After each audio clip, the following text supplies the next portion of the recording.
आपण आढावा घेतला मेडिकल आणि मेयोचा काय नागपूर मेडिकल कॉलेज आणि IGMC हे जे दोन्ही मेडिकल कॉलेजेस आहेत हे अत्यंत जुने मेडिकल कॉलेजेस आहेत। GMC तर एकेकाळी एशियातलं सर्वात मोठं मेडिकल कॉलेज म्हणून गणलं जायचं।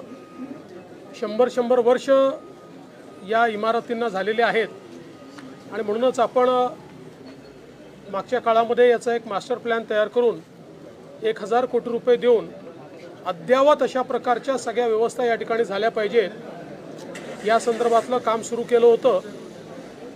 त्या दृष्टीने त्या कामाची प्रगती पाहण्याकरता या ठिकाणी मी आलो। दोन्ही ठिकाणी कामं चाललेली आहेत, कामं प्रगतीपथावर आहेत, पण त्याची गती वाढवण्याची आवश्यकता आहे।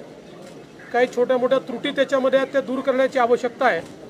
त्या संदर्भात नीट आढावा घेतलेला आहे। निधीची कुठेही कमतरता या ठिकाणी नाही किंवा पडणारही नाही, त्यामुळे वेळेत ही सगळी कामं आणि चांगल्या क्वालिटीची झाली पाहिजे, कुठेही क्वालिटीमध्ये कॉम्प्रोमाइज होऊ नये।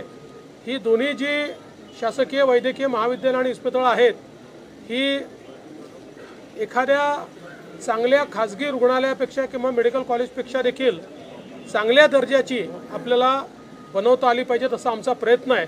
त्या दृष्टीने आज हा सगळा आढावा घेतलेला आहे। काम चांगल्या प्रकारे चाललं आहे, पण त्याची गती वाढवण्याची आवश्यकता आहे। त्याच्या सूचना मी दिलेल्या आहेत आणि एप्रिलमध्ये पुन्हा मी या ठिकाणी व्हिजिट करणार आहे। महाविकास आघाडी तुटण्याच्या मार्गावर आहे, स्वतंत्र स्थानिक स्वराज्य संस्थांच्या निवडणुका लढणार असं डिक्लेअर केलेलं आहे। दोन पक्ष स्वबळावर लढणार सर। माझं म्हणणं त्यांनी एकत्रित लढावं, वेगळं लढावं, ती राहील की तुटेल याच्याकडे आमचं लक्ष नाही। महाराष्ट्राला प्रगतीकडे नेण्याचा आमचा प्रयत्न आहे आणि पुढच्या सगळ्या निवडणुकांमध्ये जनतेचा आशीर्वाद आमच्या सोबत राहील। नीतीश राणे ने ऐसा कहा है कि EVM का मतलब है एवरी वोट अगेंस्ट मुल्ला।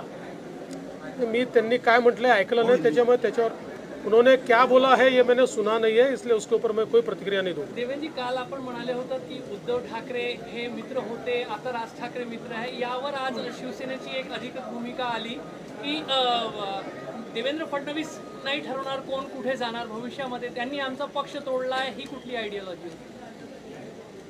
त्यांना त्यांचं मत त्यांनी व्यक्त केलं, मी माझं मत व्यक्त केलं।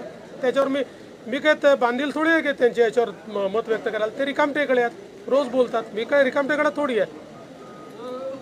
चला, धन्यवाद।